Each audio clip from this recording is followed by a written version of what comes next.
17, I was in a lesson at school and I saw a girl over the other side of the classroom roll up her sleeves, and as she did, she revealed all these cuts and scratches up her arms, and I remember that I couldn't stop looking at her and thinking, why has she got all these cuts? Like, what's happened to her? And I really didn't know what to do or say, and so I decided not to do or say anything because I thought she probably wouldn't want to talk about it. And you know, I really regret not talking to her. I've been receiving questions from some of you recently about self-harm, and I've seen it mentioned loads in the news, and so I thought perhaps it's about time we took a look at this subject. So I am here in Norfolk today. It's absolutely beautiful, and I'm with James and Sparky, and we're off to meet Rachel, who's the director of Self-Harm UK. We're going to go and have a bit of a chat with her, and I have heard that she's got bacon sandwiches for us, which we're a little bit excited about. Okay, we're at Rachel's house. We're going to go see her.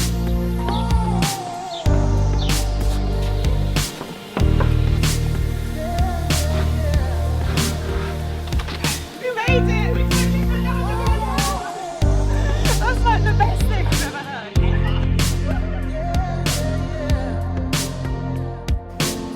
Are you guys having bacon sandwiches?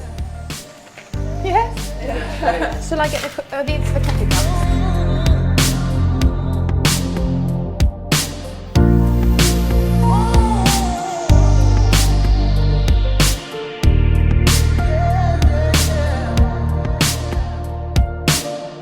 Rachel, thank you so much for letting us come and invade your house. Pleasure. Thank you for making us bacon sandwiches and coffee. It's been lovely. So I want to learn as much as possible about self-harm, I think, because I'm receiving questions about it and I'm seeing it in the news and on social media, and I want to understand a bit more what actually is self-harm. So I always describe self-harm as being a physical response to an emotional pain of some description. So it's a behaviour or action or habit that you do at a time when you're not feeling happy, or you're feeling stressed, or you're feeling frustrated, or your self-esteem is very low. So self-harm isn't just cutting? No, not at all. Self-harm can be one of many, many, many different types of behaviours. And there's a lot of people out there who are self-harming who don't even necessarily recognise that they're self-harming because of this myth that self-harm is just cutting. How did you get involved in all of this? I personally experienced self-harm, or the need to self-harm, for 10 years. From my sort of early teens right through into my 20s. So I understand the secrecy. I understand how overwhelming self-harm can be. I understand how it completely alters your identity, and it radically damages the way that you view yourself. And the longer that self-harm is part of your life, the bigger the impact that it begins to have. So you're saying that you start to see yourself as just the self-harmer? Completely. It totally and utterly begins to be how you define yourself. When you're in that place of self-harm, actually the first thing you think of is, I'm just this useless person, or I'm just self-harm. Like, that's all that you can see. You can't see all the other things that you are. The young people that are going through this are so much more than their self-harm. They're so much more than their self-harm. If there's anyone watching this film who is self-harming at the moment, or is really struggling with life and feelings and emotions, what advice would you give them? The best piece of advice I could give someone is to tell someone. And it doesn't matter if they don't necessarily understand. They just need to be willing to listen to you and to walk with you.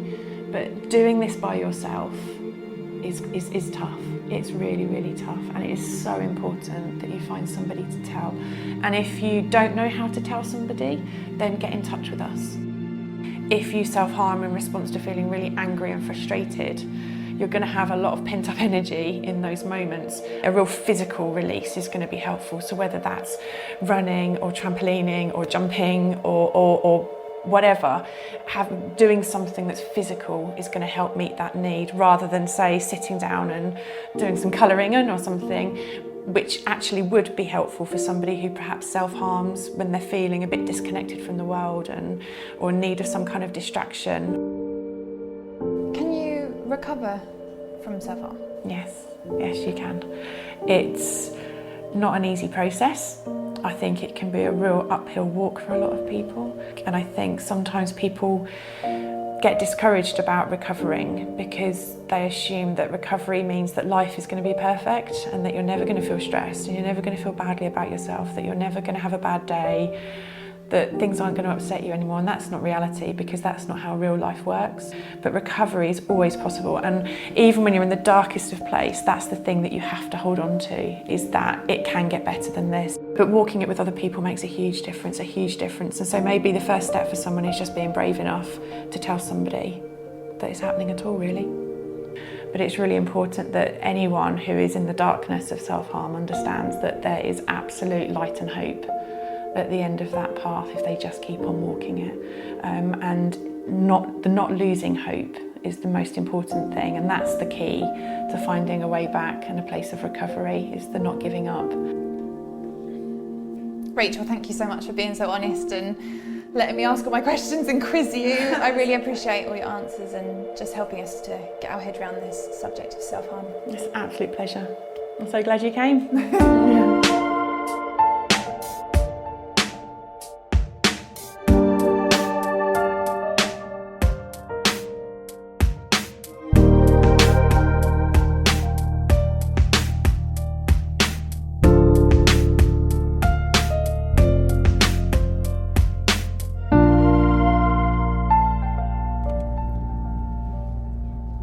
So we just had a really great time with Rachel, and she suggested that we go and meet with Tasha and chat with her about her experiences with self-harm. So we're just on our way to meet her now.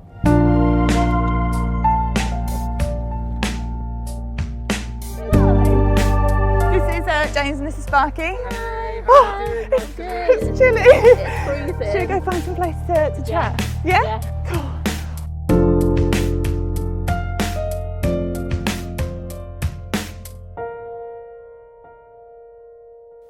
So I've just met with Rachel from Self-Harm UK because I'm trying to learn as much as possible about self-harm, and she said this is something that you faced. Would you mind sharing your story with us?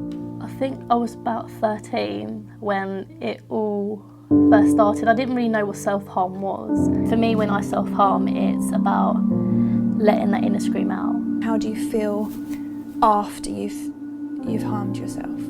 I regret it a lot and it's not worth it. I just feel it hurts and I just feel awful. You said self-harm is not worth it. What do you mean?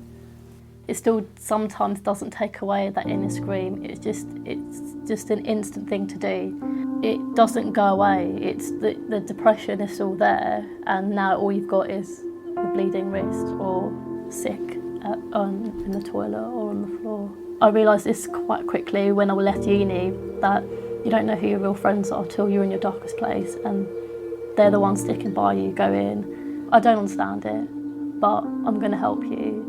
And I found it more helpful when someone actually hasn't been through it to talk to, because especially when I've hung out with people who've self-harmed or got mental health problems, we get each other down a lot. And sometimes you need someone that hasn't been through it, but will still sit there and be like, I don't understand it, but I'm going to sit here and try and understand it. I'll research it and I'll just listen to you. And that's another thing, listening is something that I love people doing. So a lot of people just want to just give answers, and when I don't need that sometimes, especially when I'm in my dark place. I don't need answers, I need someone just to talk to. So if there is someone who is watching this that knows someone that's self-harming, how can they support that young person? How can they care for them and help them in their journey? So I would advise them to just be there for their friend.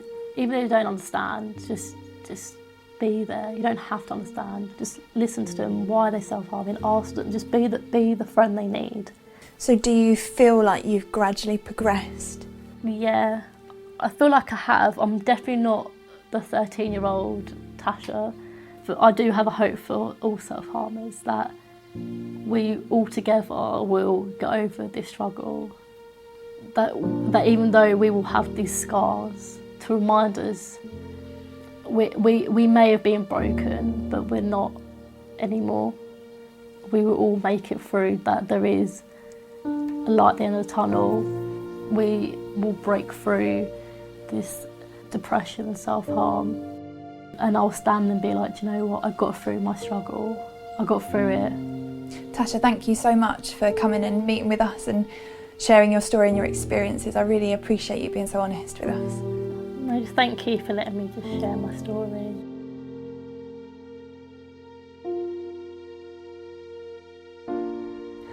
Wow, it's been an amazing day. I feel like I've learnt so much stuff. I hope you do too. I think the main things I've learnt are that self-harm is often something that's done, something physical to try and make sense of and cope with an emotional pain.